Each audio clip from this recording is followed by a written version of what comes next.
عزتمنو مسلمانانو ورونو، د سیرت سلسله وار بیانونه بیانېدل. نبی کریم صلی الله علیه وسلم مکی دور دی او د حق او د باطل معرکه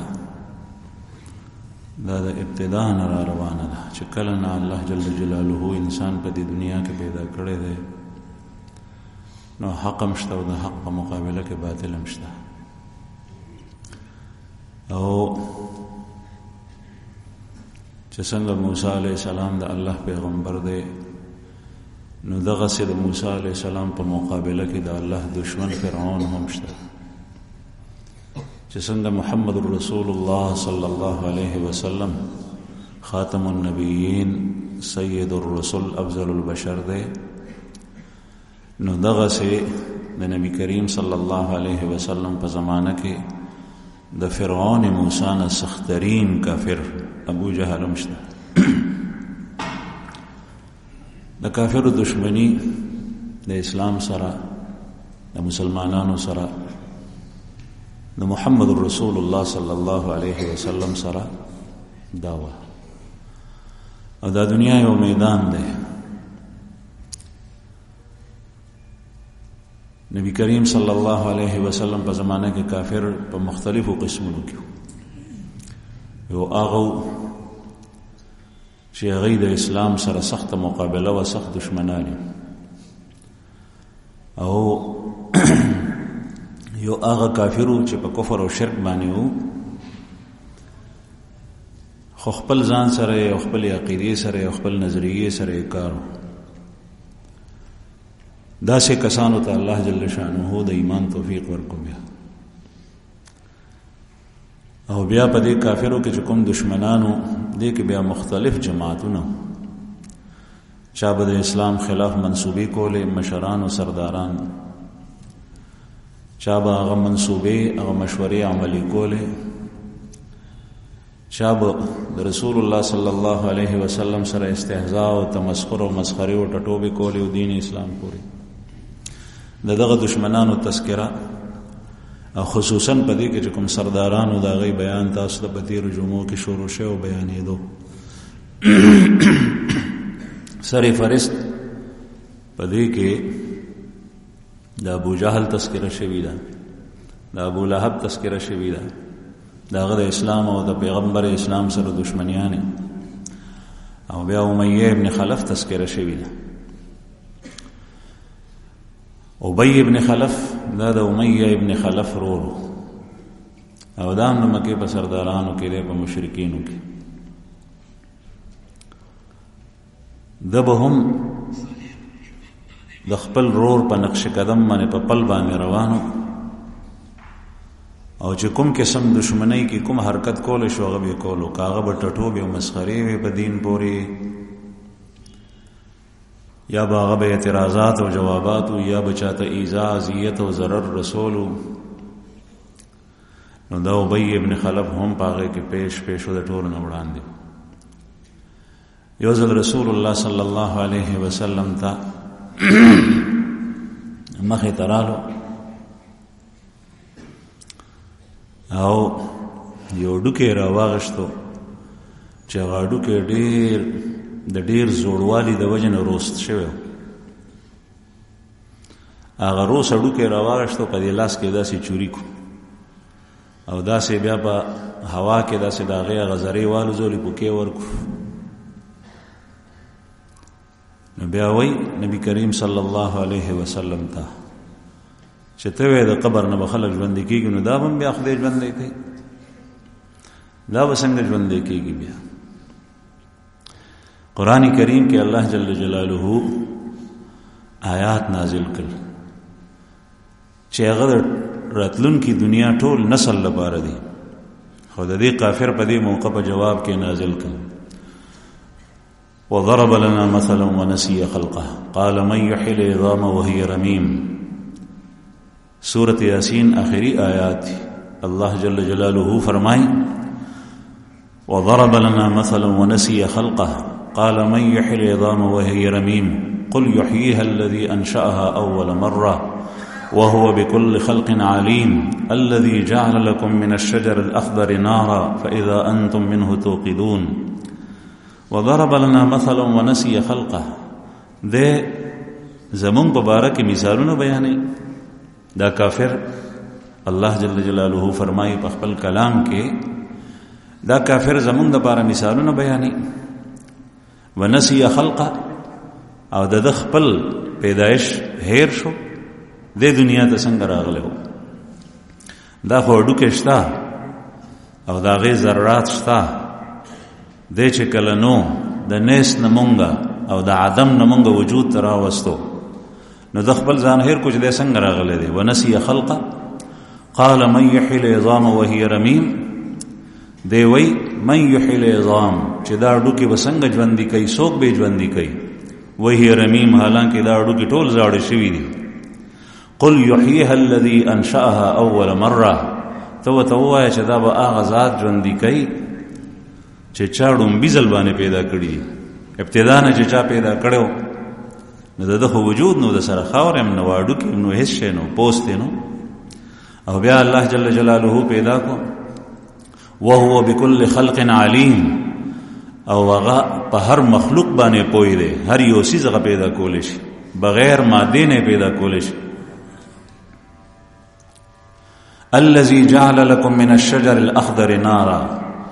دا هغه ذات ته چې تاسو د پاره د شنه ونې نه اور پیدا کو. د شنه ونې نه اور. کوم ذات چې د شنه ونې نه اور پیدا کول شي نو هغه به د انسان هم بیا پیدا کی. هغه بهر سبانه قادر دی. د شنه ونې نه اور پیدا کولو مطلب حضرات مفسرین مختلف بیانوي. بعضی وایي چې په عربو کې یو ونه ده او هغه شنه اور ته پیدا کیږي چې څه شی وسره اونخلي. مونږ سره د سبق په دوران کې یو مرګره د ساوث افریقی نیو کاسل هغه مونږ ته ناشنا حالات د افریقې د ځنګلو بیانول. نو وی چې داسې ونشته د افریقې په ځنګل کې چې تشه لکړې په پزماکه پرتی وي نو د سړی به دا ګمان کیږي چې دا لرګي دی پزماکه پراته دي. خو چې پاغه باندې څنګه یو حیوان او جاندار شی تیریږي نو هغه لرګي به په خو شنه غیر شبیر راون شي او دغه شی د حیوان په منځ کې راګیر کی بیا به یوخري بیا به تتلې نشي. د دې لکړو مونډ یو وي او دا خوري وي. سړی پیدا ګمان کوي چې دا بغیر پانی لرګي دی او ویداس ای بازي ونی دا سړي چې دا غي نیلی لکه د بړ د ونی په شان جړې راخته شوی خو دا غي سره چې زیرو حیوان زناور وي کې انسان وي څه فاصله کې تیر شي نو هغه کرنٹ ور کوي. نو دا جړلې چې کوم بینو لکه د مقناطیس په شان یو خاص فاصله ده چې هغه ته نږدې راشي نو دا ورپسې ورټوب کی داسي. نو هغه ساروي سره هغه انسان سره اونخلي چې څنګه اونخلي نو هغه نساوزي هغه سات شارټ ورکی. نو شنونه پکې بجلی. ما ته زما استاد مولانا عبدالحنان صاحب رحمه الله تعالی زما د کلی د مولانا حسین احمد مدنی رحمه الله شاګرد هغه فرمایل د درس په دوران کې چې مونږ به یو ځل د دارالعلوم دیوبند طالبان اوت په هندستان کې یو پارک هغه پارک ته لاړو. نو هغه پارک داسې و چې په هغې کې ناشنا ونې وي مختلف قسم ونې وي پکې د مختلفو علاقو او د هغې خصمانه به ډېر په خیال سره به کوله خرچه به پې کوله زر کثیر به پې خرچ کولو. نو یو ونه مو پکې داسې ولیده چې د هغې د مونډ لاندې یو غار کنستی او بیا سړی ورته ناست او هغه به اور بلولو د هغې مونډ د لاندې د جړو د لاندې. نو چې اور به یې بلولو نو ونه به تازه وه چې اور به مړ شو نو ونې پاڼې به مړه شي. دا راته هغې واقع بیانوله لکه څنګه چې د ګاڼۍ کې جوکمار جوک ولي نو کړی یې پخېږي نو دغسې ونه. نو الله جل شانه د قدرت نه هیڅ بعید نه ده چې هغه په شنه ونه باندې اور ولګوي. حضرت موسی علیه السلام ته الله جل جلاله نبوت ورکولو په شنه ونه باندې اور لګېدو لمبې ته ختې موسی علیہ السلام د ساړه د وجنه بیبي ته سخت ضرورت او د اور د بار هغه ونې ته راغلی او چې راغله نو الله جل جلاله پیغمبري ورک. الذي جعل لكم من الشجر الاخضر نارا، الله هغه ذات ته چې تاسو ته د شنې ونې نه اور پیدا کړی.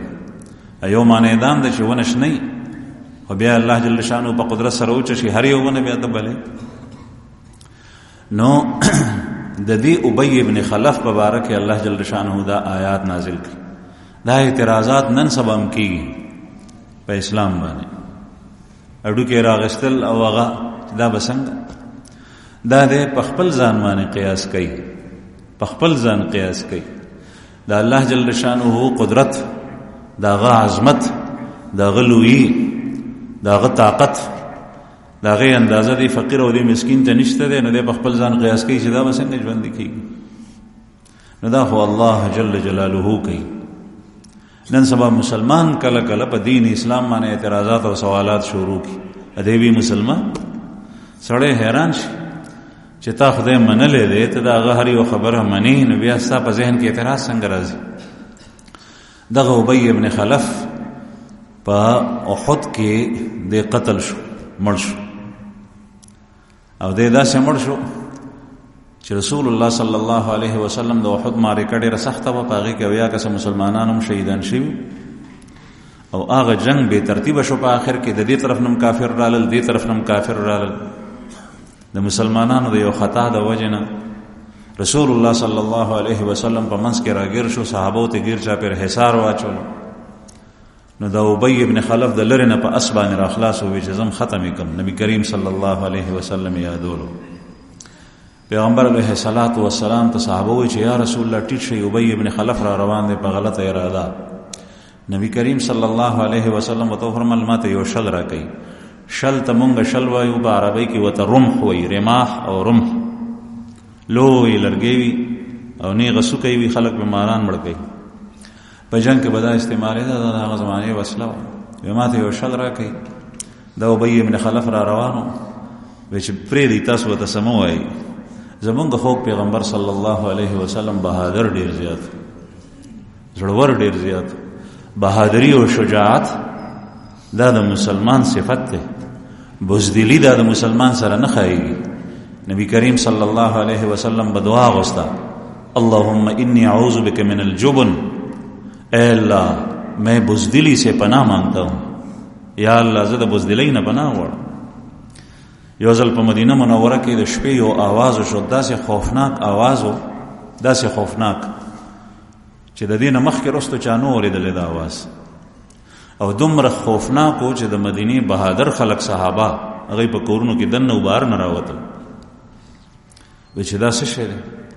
رسول الله صلی الله علیه وسلم تیاره وه، شپه وه. نبی کریم صلی الله علیه وسلم د ابو طلحه رضی الله عنه نه اس واغشت، ورته وایي چې دا اس دې راکړه زر، کیدای شي دې لنډو نږدې ووسل.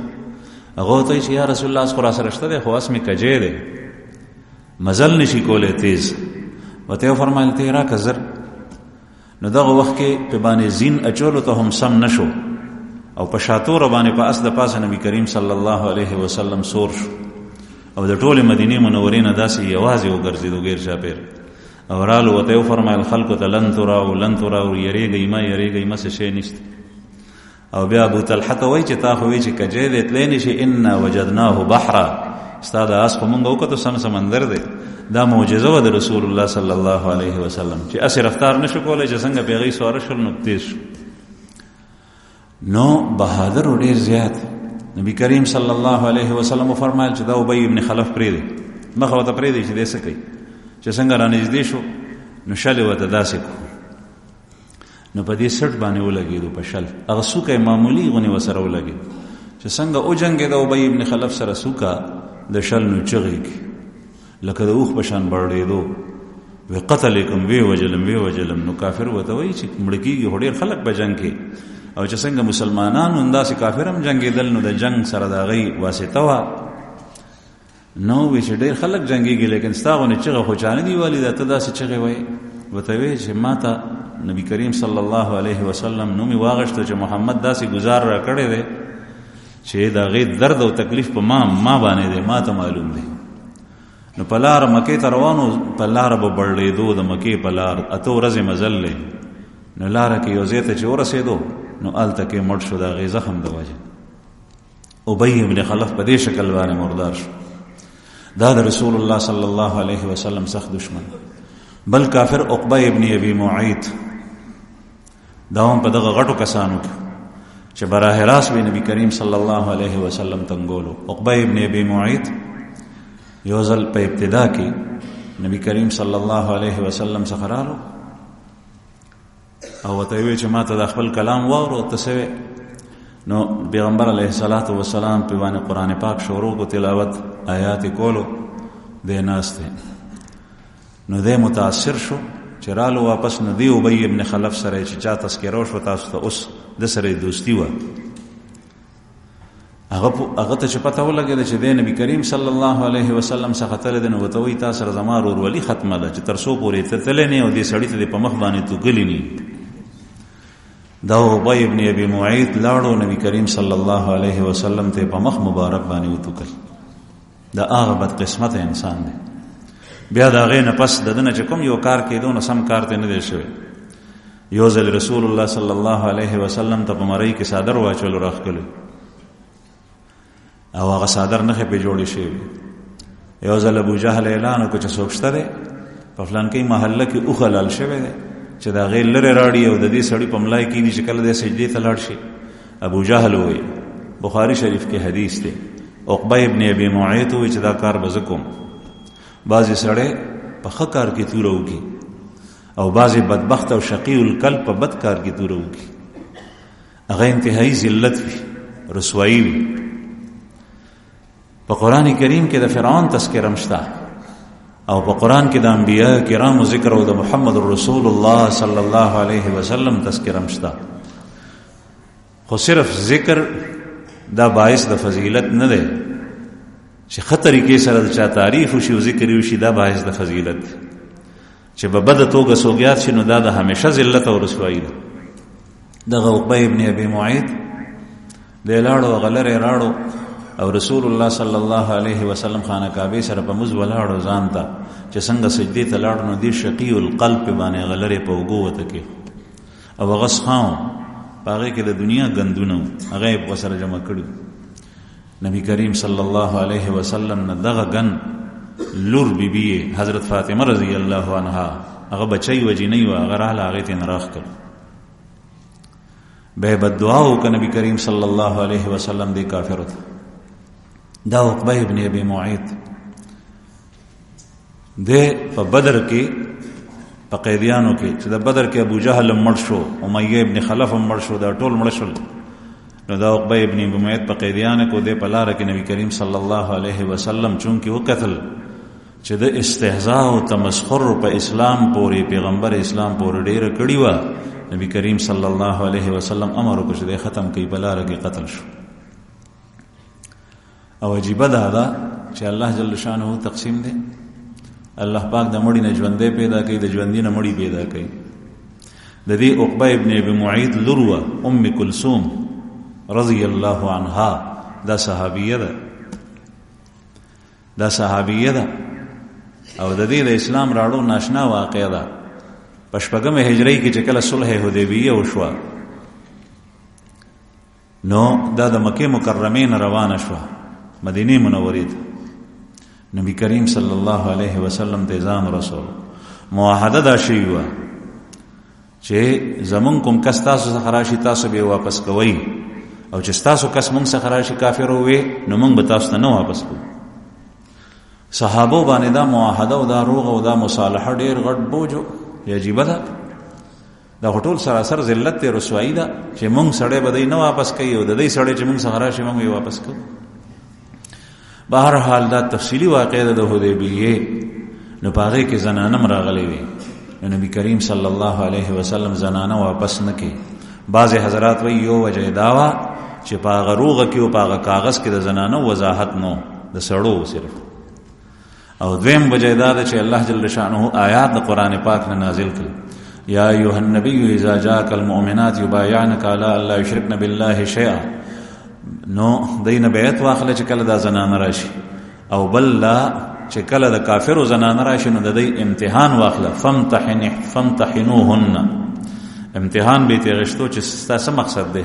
هجرت چې کړي دی د الله لپاره دی کړي دی، د الله د رسول لپاره دی کړي دی، د دین اسلام لپاره دی کړي دی، او کنه د وطن لپاره دی کړي دی، د ځمکې لپاره دی کړي دی، د خاوند لپاره دی کړي دی، یا خپل زوړ خاوند نه خو خداغه د وجه نه راغلی، کچره د دنیا لپاره او بیا به واپس او کچره د الله لپاره بونه بیا به واغشت. نو د دینوم د کلثوم رضی الله عنها دا چې مدینه منورې ته ورسېدنو ورپسې فورن ورونه رالل. د یو نوم دی عماره او د بل نوم دی ولید. رسول الله صلی الله علیه وسلم ته وایي چې دا زمون خور راغلی دا مونږ ته واپس کړه. نبی کریم صلی الله علیه وسلم وتو فرمایل چې نه د الله حکم دا دی چې دا، او چې څنګه هغه دا وریدل نو هغه چې رسول الله صلی الله علیه وسلم ته چې یا رسول الله رونه خو کافرو، یا رسول الله تاسو ما دی ته واپس کوئ، دا خو مشرک دی، دا خو کافر دی، دی به ما فتنه کې مبتلا کی، دی به ما د ایمان نه واړی، ما ایمان قبول کړی دی یا رسول الله، ما دی ته واپس مور. نبی کریم صلی الله علیه وسلم واپس نک. دغه بیبي کلثوم رضی الله عنها زید ابن حارثه سره نکاح وکړ، هغه په غزوه موته کې شهید شو. بیا وسره حضرت زبیر ابن عوام رضی الله عنه د نبی کریم صلی الله علیه وسلم د ترور زوی هغه په نکاح واغشت. لن سبا چې کونډه شي نو بعضی کورونو کې بعضی خاندانونو کې دا رواج چې جینۍ ناستې ایسو کې په نکاح نه اخلي، او دا عار او شرم او بیغور غني د خپل ځان لپاره. دا ظلم دی. کچری جینۍ او ښځه نکاح نه کوي ټیک ده، او کاغه د رواج د وجه نه کوي نو رواج ماتول پکار دي. په حیا په پردې سره دا بل ته په نکاح کېدی شي. دغه کلثوم رضی الله عنها زید ابن حارثه شهید شو، نو حضرت زبیر رضی الله عنه په نکاح واغشت. حضرت زبیر رضی الله عنه نه پس عبدالرحمن ابن عوف رضی الله عنه په نکاح واغشت. د حضرت زبیر نه یو لور شو حضرت زینب دا غینو، عبدالرحمن ابن عوف نه زوی او شو حمید ابن عبدالرحمن چې د احادیث مشهور محدث دی راوی دی. د عبدالرحمن ابن عوف رضی الله عنه جلیل القدر صحابي زوی دی، صحیح بخاری کې ته حدیث روایت دا دې بچی دی. نو پلار یو شان او لوري بل شان، تقسیم دی د الله جل شانه. یو شاعر په عربی کې وایي ما ته اشعار نه دي او مفهوم یې دا دی چې د سامری د موسی علیه السلام په زمانه کې چې او سامری دغه نوم موسی او سامری لقب، او د موسی علیه السلام پیغمبر نوم هم موسی، او د پیر فرعون د موسی علیه السلام د پیغمبر تربیت د فرعون په کور کې شوی، تاسو ته پته ده. او د سامری تربیت دا په غره کې شوی او پسمسه کې په غار کې د چې کله پیدا شو نو مور غرزول او په غار کې د فرعون د یرینا او تربیت چا کړو الله پاک براه راست. او څنګه شوی اوسې براتله لنګا او دی ماشوم ته بیته په خله کې ورکو د به پیوس کړ، او جبرئیل علیہ السلام براتلو او هغه به خبره غشت، او بعضی وایي چې جبرئیل علیہ السلام وته ګوته ورکړو دا ګوته نه په جاری شول، نو دی په دې شکل د تربیت کې. نو دغه کس اشاعر وی فموسی الذی رباه جبرئیل کافر وموسی الذی رباه فرعون مرسل. هغه موسی چې جبرئیل تربیت کړو کافر شو، او هغه موسی چې فرعون تربیت کړو هغه مرسل پیغمبر دی د الله. دا د الله تقسیم دی، د چا په قسمت کې هدایت لیکلی. نو عقبه ابن ابي معيط دا هم د اسلام په دشمنانو کې د پیغمبر اسلام په دشمنانو کې سخت کافر د مکې په سردارانو کې. دریم ولید ابن مغیره، ولید غټ سردار د مکې، د رسول الله صلی الله علیه وسلم سره استهزاء او تمسخر او خندا او ټټوبې به ډېری کولې. دی یو ځل خبره وکړه وی چې عجیبه ده چې پیغمبر خدای جوړولو نو محمد صلی الله علیه وسلم یې جوړولو، حالانکه زه د مکې مشرم، د مکې په سردارانو کې غټ سردار مالدار او خيار، او ابو مسعود ثقفی هغه د طائف غټ سړی دی. نو په مونږ دواړو باندې دا پیغمبري ولې نازل ده. لولا انزل هذا القرآن على رجل من القريتين عظيم، لولا انزل هذا القرآن على رجل من القريتين عظيم. دا قرآن د دې دوو خاریو په غټو کسانو باندې ولې نازلې دو. رجل من القريتين عظيم، یو غټ سړی ځان یاد کو او د خار نه مراد مکه ده، او یو غټ سړی ابو مسعود ثقفی یاد کو، د خار نه مراد طائف ته، او طائف د مکه مکرمه نه 90 کیلومتره کې پروت دی. په پکار دا دی چې پیغمبري نازلې ده نو هغه په مونږ باندې په ما باندې به وحی راغلی وي یا به ابو مسعود باندې راغلی وي، نو په د باندې څنګه رااله؟ د خود پلار نه یتیم پاتې شوی. قرآن کریم کې الله جل شانه فوراً الله پاک دی آیت پس فرمایي اهم یقسمون رحمت ربک نحن قسمنا بینهم معیشتهم فی الحیات الدنیا. آیا دی استاد رب پروردگار رحمت او مهربانی دی تقسیمای؟ دا نبوت او رسالت خدا الله رحم دی، دا د الله رحمت ته مهربانی دی چې چاته خدای ورکی، دا خو الله پاک تقسیمای. یو پیغمبر جوړ کی بل جوړ نه کی، دنیا خلق پری دی یو کس پیغمبر جوړ کی، الله جل شانه تخفت ده. نو نبوت رحمت ته دا الله تقسیمای. آیا دا نبوت دی تقسیمای چې دی وی فلان کې پیغمبر او ډنګړې پیغمبر؟ نحن قسمنا بینهم معیشتهم فی الحیات الدنیا. دا خو پیغمبري ده، د دنیا روټي او رزق مونږ په دای کې تقسیمو. الله جل شانه فرمای چې دا مسکین خو ځان ته روټي نشي پیدا کوله، دا غلا الله جل جلاله د زمکه نظر غنی، دا چې خدای پاک بند کې الیاذ بالله هغه ورځ د مونږ ته الله نه خي. په زمانہ کې په دې تاریخ کې تاسو ادوار مختلف وګورئ، قحطون راغلي دي، قحط، مال، سرزر، سپینزر، جواهرات دا بو وسرو، لیکن پاو اڑو به چتن نشل پیدا کوله. دا بو وسرو دا ورش خلقو بدا سے شاهزادګۍ بوي د یمن دا واقعات راځي په دې مجمع کې به دا قیمتي کانی شو چې نن سبا یو کانی نن سبا ما ته په مسجد نبوي کې ناستم، یو کس چې کوم دنو تذکرو کما ته رالو دوه راتاو کا نو ما وته څه چلې نو نور مشکلات ذکر کله غوي چې یو کانی دغه خرصوم نه خرسيږي په سو دی غشته په 45 लाख باندې، په 45 लाख باندې یو کانی غشتو. نو دومره خو ما ته پته ده، اوس پته لګینه چې دې نمخ کې کانی قیمتي څومره شته، او په مجمع کې کانی ګرځول جواهرات وچ ماته د سوک روټي راکی، یو سیر اڑ دی راکی د دې په وس کې دا وته ورکوم، سیر اڑ ورکول ولا سوک نو. دا خو الله جل جلاله کوي.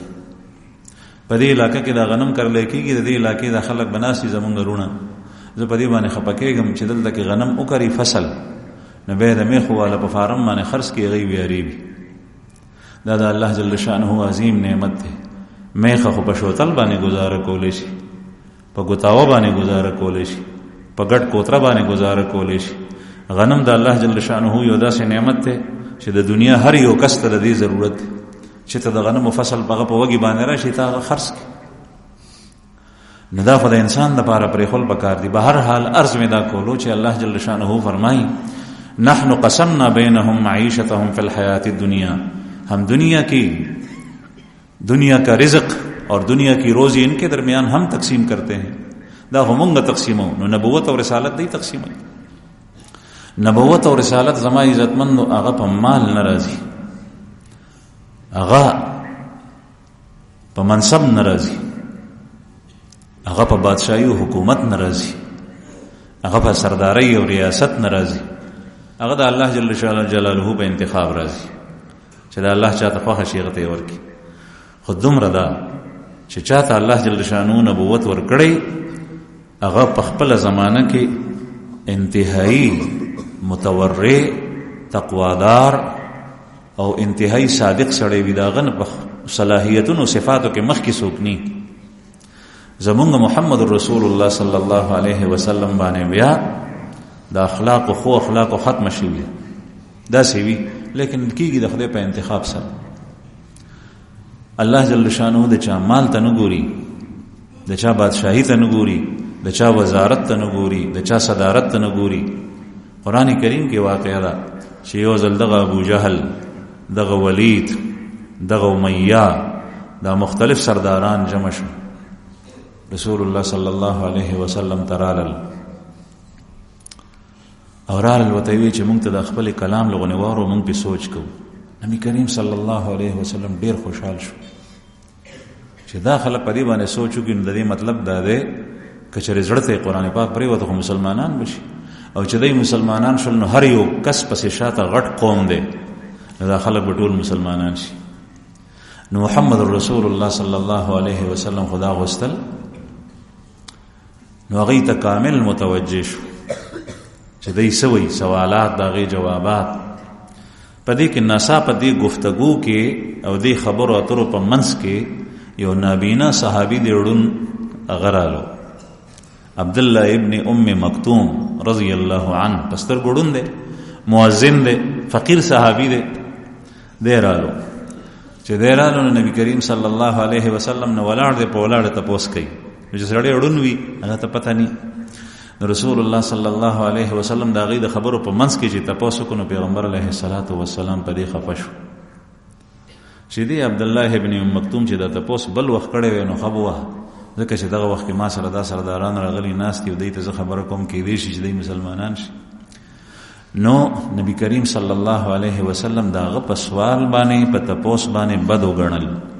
خدا بد ګڼلې په مختلفو قسمونو ګوري یاد ساتي ښا. نن سبا یو فقیر سړی یو خان او نواب تلاړ شنو بد ګڼي چې دا فقیر دلته ودرالو. رسول الله صلی الله علیه وسلم داغه په فقر باندې بد نه دی ګڼلی. نبی کریم صلی الله علیه وسلم داغه پړوندوالي باندې بد نه دی ګڼلی.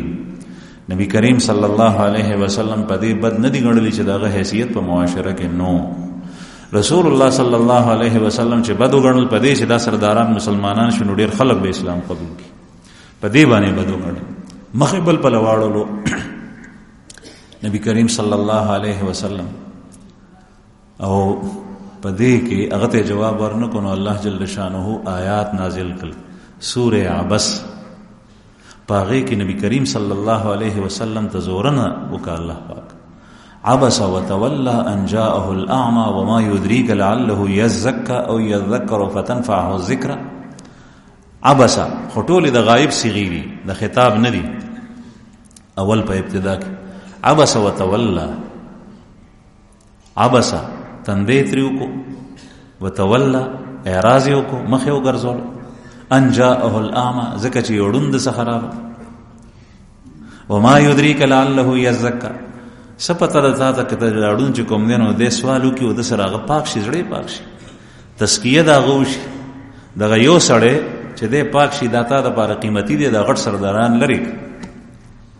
او یذکر فتنفعه الذکر، یا هغه ته نصیحت یا وته نصیحتو کې هغه ته نصیحت فایده ورکړي. دین معلومه شو چې کوم کس تاسو د هدایت او د اصلاح په خیال راځي او بل کس ته یو غټ سړی د خوغه اعتراضات کوي، سوالات کوي او داغه اسلام مشکوک ته چې او داغه هدایت مشکوک ته، د کوم سړی چې هدایت یقیني دی، عجز سړی دی، فقیر سړی دی، د یو مسلې ته نه تاسو کې دی وړاندې کا غبل رستو. رسول الله صلی الله علیه وسلم باندې صورت کې نازل. نو بیا چې بکله د ابن ام مکتوم رالو، حالانکه محمد رسول الله په ټول مخلوق کې په الله باندې ډیر ګران، لیکن سره د دی الله جل شانو الله خو الله دی، هغه خدای دی. نبی کریم صلی الله علیه وسلم ته داسې سخت الفاظ. بیا چې عبد الله ابن ام مکتوم رالو، پیغمبر علیه الصلاۃ والسلام به ډیر انتهایی اکرام کولو، وړوند پسترو. نو عرض مې دا کولو چې نبوت دا په غټوالی نه دی، په غنا نه دی، په وزارت نه دی، په صدارت نه دی، په سیادت نه دی، په سرداری باندې نه دی چې ته د قوم مشر نو ځکه. نو دا ولید ابن مغیره دا کافر هغه بداوی چې قرآن نازل دی نو په مونږ باندې نازل شوی. نو قرآن کریم کې دا آیات نازل شو چې ما ستاسو په وړاندې تلاوت. دغه ولید رسول الله صلی الله علیه وسلم ته یو ځل جبرئیل رالو، د یو کافر نومي واغشت، وی کفیت عن فلان، کفیت عن فلان، د فلان کې نستا کفایت وکړې شو، باس هغه ته ضرورت نشته، بس ته به داغه نه بچ. نو بیا په دې کې یو کس په مختلفو طریقو سره مړ شوی. دا ولید ابن مغیره د ځان ته سوي یو ځل روانو په لار باندې، نو د چا غشی پروت و، د هغې غشي د څوکې سره د ده خپه وجنګېده، هغې نه یې خپه وپړسېده او خپه یې داسې شوه لکه د میچنې پل، د هغې نه بیا مړ شو، مردار شو. یو بل کافر دی نضر ابن حارث. نضر ابن حارث دام د مکې په سردارانو کې دی، او دا نضر ابن حارث هغه کس دی چې ده به تجارت کولو نو دی به فارس ته ډېر تلو. هغه زمانه کې دوه غټې علاقې وې، یو روم او یو فارس. د ایران علاقه، د عراق علاقه، د شام شمالي چې څومره علاقې دي دا ټولې په فارس کې داخله وي. ایران او زمونږ دا علاقه ټول په فارس کې داخله و.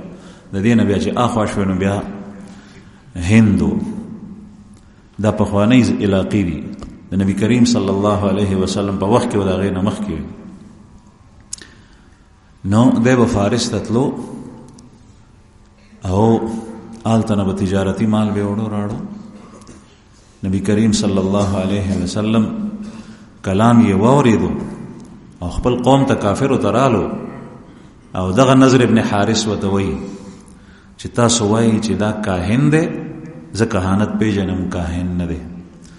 نبی کریم صلی الله علیه وسلم یادولو، تاسو وایي چې دا شاعر دی، زه د شعر د رج هر یو جملې نه واقف یم، دا شعر نه دی. تاسو وایي چې دا مجنون دی، زه لیونتوب پیژنم چې مجنون څه ته وایي. د په ټول عمر کې دروغ نه دی ویلي، لیکن سره د دې چې زړه دا گواهی ورکوله لیکن ایمان را نړو، الټه د نبی کریم صلی الله علیه وسلم دشمنی شروع کړه. او دشمنی داسې شروع کړه چې یو ځل د فارس نه د رستم او د اسفندیار د هغې کتابونه او د هغې واقعات راړل، هغه ځان سره راړل، هغه کیسې او د مکې خلکو ته به وی او ډمه یې غشتي وه. ډمه مجلس به ګرم کو، په هغې کې به شراب نوشي کېده، په هغې کې به دا ډمه ګډېده او په هغې کې به دا کیسې ویلې کېدې د دې فارس د بادشاهان. به خلکو ته وی چې راشئ تاسو ته محمد صلی الله علیه وسلم هغه د قوم عاد او د قوم سمود واقعات بیانې چې هغې سره دا وشول، هغې سره دا وشول، عذابونه ته بیانې. تاسو راشئ زما دا کیسې واورئ چې دا مزېدارې دي که هغه مزېدارې دي. او بیا به وی چې تاسو ته هغه وایي چې دا کوئ دا کوئ دا کوئ، مختلف مشقتونه که مو پرې باسي، مزونه کوئ، دا کوئ، جهادونه کوئ. نو دا مجلس وګورئ، دا څومره خوندور مجلس دی. نو شراب نوشي به و پکې، ډمه به کډېده، نو د انسان نفس خو دې طرف ته مایله کي. نو په دې طریقه باندې به خلق نبی کریم صلی الله علیه وسلم سره نه پرېښود. یو زمانه کې اوس نن سبا بل شان حال دی او مخکې بل شان حال. د دې ټي وي دا دور چې لا نور راغلی، د نن نه تقریبا 80 کاله 80 کاله مخکې په حجرو کې به کیسې ویلې کېدې، همدغه د ایران د بادشاهانو کیسې به ویلې کېدې. یو کس چې څوک به پړنې والا نو هغه به ویلې، نورو به ورته غوږ ایښی و. مونږ ته به والد صاحب دا واقعات بیانول.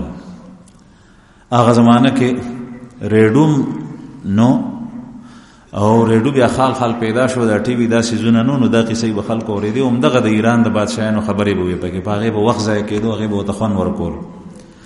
نن سبا هماغه یهود نصارا د اسلام دشمنان بیا ټي وي راووتو. اوس د ټي وي نه خبره کوم ځای ته لاړه چې د هر یو سړي په جیب کې ټي وي پروت دی، په موبایل سره فوراً چې کوم دی نو انټرنیټ کنیکټ کی او د هغې نه چې څه د خوښۍ هغه څیزونه. همدغه د نضر ابن حارث اتباع ده په دې کې، د نضر ابن حارث د دې کافر او مشرک اتباع ده. تا د اسلام نه منې کوي. نن سبا نوجوان نسل دغه شی د اصلاح نه پاتې کوي، د اصلاحي مجالسو نه پاتې کوي، د دین د پوهې نه پاتې کوي، د موز او دس نه پاتې کوي، د ښې عقیدې نه پاتې کوي. د ذهن او دماغ کې بیا اعتراضات او اشکالات د قرآن کریم په باره کې، د دین اسلام په باره کې، ځکه چې په هغې کې ټول اور دی. او صرف دا نه چې دا تصویرونه دي معصیت دی، بلکې د هغې انداز داسې دی چې تا نه ایمان سلب کوي. ایمان کله کله پکې داسې حالت راشي په تصاویرو کې، په خبرو اترو کې، چې په هغې کې د مسلمان نه ایمان ځي، دی پوه نشي ایمان ته سلب شوي. نو زما عزتمند دا همدغه د نضر ابن حارث طریقه ده. د دې نه ځان بچ کول انتهایی ضروری دي. دغه نضر ابن حارث بچ چا په باره کې به اوریدل چې هغه نبی کریم صلی الله علیه وسلم خبرې په خې لګېدلې دي اسلام ته مایل کېږي، نو هغه ته بلاړو، هغه ته به وی چې راشه تا ته دعوت درکوم. نو کور کې به وته پخلې او کو روټۍ به پخپل پخکا او خوراک به پخپل تیار کو او دغه ډمه به وته ګډول او شراب به ورکل، خوراک به پیرو خو ودا خده کاغه خده. نن سبا هم دغه طریقه ده. زمونږ حکومتونه او زمونږ حکمرانان هغه يهود او نصارا په خپل لاسو کې واخلي، هغه شنه باغونه وته وخی، دا غي د وجنه د خپل اسلام نوم غشتل د تګران شي، ځان ته مسلمان ویل و تګران شي، نور خبرې خلا پرې ده، خپل قوم مسلمان ظاهرول و تګران شي، د دین اسلام د عقیده اظهار په هغه مجلس کې دا ویل و تګران شي. هغه ډېر انتهایی د الله جل شانه په خصوصي غسر نصرت لکه نن سبا ترکی بادشاہ چې هغه د اسلام نوم په خشان سره والی. یعنی نو هر یو کس د دې وجنه چې داغه د خوراک سکاک مختلف قسمونه دي، مال او دولت، ډالر په مختلفو طریقو باندې، رصد سپلای مختلف اشیاء اغرات للی دا به بنشي، دا لالچ ورکول یا د انجیوز په شکل کې مسلمانانو او عوامو کې مختلف اشیاء تقسیمول، دې سره هغه خپل روب او خپل دبدبه خپل لاس په مسلمانانو باندې کې خللی چې کوم طرف ته وړي چې هغه طرف ته وړي. دا د نضر بن حارث او د مخکنه دا روان دا طریقه چې کله پوېږي چې په دې غلط لار باندې خطا کول لا ګران شو او بم ورول آسان کار نه، ځکه چاري وسړی مخلخله کې غم کوي لګیا دي، څومره ملکونه تباہ کړل، افغانستان ته وګوره، عراق ته وګوره، شام ته وګوره، برما ته وګوره، فلسطین ته وګوره، غم کوي او هغه سره دام کوي چې تا ته د دارو په شکل کې په ښه شکل کې چې کوم دینو د زهر واستن لګي، ستا ماشوم ته د دارو په شکل کې د زهر واستن لګي او مختلفو طریقو سره د مسلمان نسل له ختمولو کوشش کوي، جسمانی هم روحانی هم. دا د نضر بن حارث په پل باندې پل کې خل هغه طریقه ده او تاریخ زمون په دې باندې گواه دی، تر اوسه پورې مونږ ویخیږو. نو دی نضر ابن حارث به تا مجلس ګرم کو، نو بیا به هغه ته وی چې دا خده کاغه، نو هغه ته به خو نور کو، هغه به چې دا خده دو په دې طریقه باندې راوړو. د په باره کې قران کریم کې آیات نازل شو.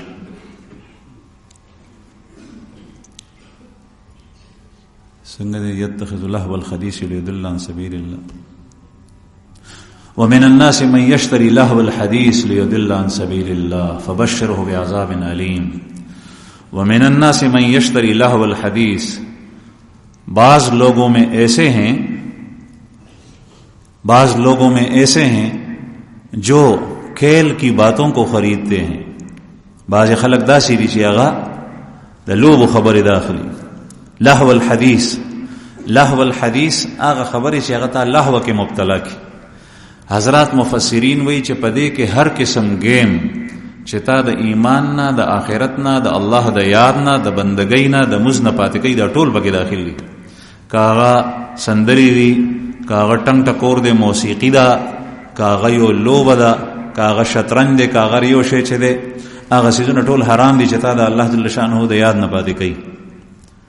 دی سره سره چې کوم یو شی دی دا ټول دا دوپړې باجې دا ټول پدې کې داخل دي. قران کریم پدې یو ټکی کې بازي وای چې دا څوک وای چې حرام دي. دې سره خو د سړي طبيعت خوشحالي او مسلمان خوشالول دا عبادت ته. نو یاد ساتئ چې دا خبره ډېره خطرناکه دي، دا د ایمان د سلب کېدو خبرې دي چې ته ګناه ته عبادت وې. د انسان په بدن کې الله جل شانه خصيزونه مخېدي او بدی مخېدي. په دې بدن کې نفس هم شته او په دې کې روح هم شته، قلب هم شته. زړه د انسان عقل، روح، قلب دا ستا رهنمایي کوي او نفس د انسان غلطه رهنمایي کوي. نفس په بدن کې پروت دی، خو نفس یو داسې قوت دی چې هغه مصیبت او تکلیف نه برداشت کوي. هغه وی چې راحت او خوند او مزه، راحت او خوند او مزه نه دا ګډېدل، دا ناچ غانې دا نس خوخي. او د انسان عقل چې سلیم وي او د قلب دا روحاني سيزونه قران پاک تلاوت ذکر خبره دا چې کوم دی نو د انسان عقل او دا قلب دا خوخي. نو دا چې خوشحاليږي په دمتوب سره دستا نفس دی. او قران کریم کې الله جل شانه فرمایي چې د نفس اصلاح او کدا دباوک والشمس وضحاها والقمر اذا تلاها والنهار اذا جلاها والليل اذا يغشاها والسماء وما بناها والارض وما طحاها ونفس وما سواها فالهمها فجورها وتقواها قد افلح من زكاها. تقریبا 11 قسمونه یا 9 قسمونه الله پاک وړلې دي او دا غي قسمونه چې الله خوري نو هغه د تاکید د پاره خوري چې دا هر روانه خبره دا انتهایی اهم ده، ډیره په غور سره وره او هغه دا قد افلح من زکاها، وہ کامیاب ہوا جس نے اپنے نفس کا تزکیہ کیا، جس نے اپنے نفس کو پاک کیا. دا نفس په ګندګۍ باندې ککړ دی، آلوده دی، دغه ډمتوبونه د ټول ګندګي دا پر رضایل باندې آلوده دی، ککړ دی، متصف دی، د رضایل نه پاک کی. قد افلح من زکاها. نو دې سندر سره د ډمتوب سره پردی زنانه ته کتو سره یو بربند خزه غړیږي، دا غي سر ببر دی، غي ته کتو سره دا چې خوشحاليږي دا نفس دی. او نفس خوشحالول شیطان خوشحالول لی. یہ نفس شیطان کا پیٹو ہے انسان کے جسم کے اندر. انسان چې څومره ګناه کوي د نفس په وجه کې، او دا د الله جل شانو حکمت ته چې په انسان کې نفس خیر دی. چې انسان کې دا نفس نه وي نو انسان به فرښتہ و نو فرښتې خو مخلوق شته. الله جل شانو مختلف مخلوقات پیدا کړي دي. د انسان لپاره دومره ترقی، د انسان دومره اعزاز، د انسان دومره شرافت، د انسان لپاره جنتونه په انسان کې انبیا راتلل. دا خو د دې وجې دي چې په دې کې هغه بدې لارې چارې هم شته دي، د هغې نه ځان وساتي او په سمه لار باندې روان شي. نو عرض مې دا کولو زما عزتمندو چې دغه نضر ابن حارث بدا کول په بدر کې د قید شو او رسول الله صلی الله علیه وسلم د یو صحابي د لاسه او غالبا حضرت علی کرم الله وجهه داغه د لاسه د قتل شو، دا نضر ابن حارث. نو زما عزتمندو نبی کریم صلی الله علیه وسلم په مکه کې مختلف کافر هغه به مختلف منسوبې کول په هر طریقه د دنیا لالچ نبی کریم صلی الله علیه وسلم ته ورکړی دی او يرولې دي په مختلفو طریقو سره، اذیتونه ورکړي دي. دغه چې د نبی کریم صلی الله علیه وسلم امت ته صحابه کرام چې پیغمبر علیه الصلاۃ والسلام کوم امت تیار کو باغی باندې دغه حالات راغلي. او د مسلمان کامیابی دا د مسلمان کامیابی دا چې د مصیبت او تکلیف په وخت کې ایمان د لاس نه اونځي، او د راحت او د آسایشونو د مزو په وخت کې ایمان د لاس نه اونځي. کله د مزو په وجه ایمان زی، کله د تکالیف په وجه باندې ایمان لړ شي. الله جل شانه دې زمونږ ایمان محفوظ کړي، زمونږ ایمان دی الله حفاظت وکړي. واخر دعوانا الحمدلله.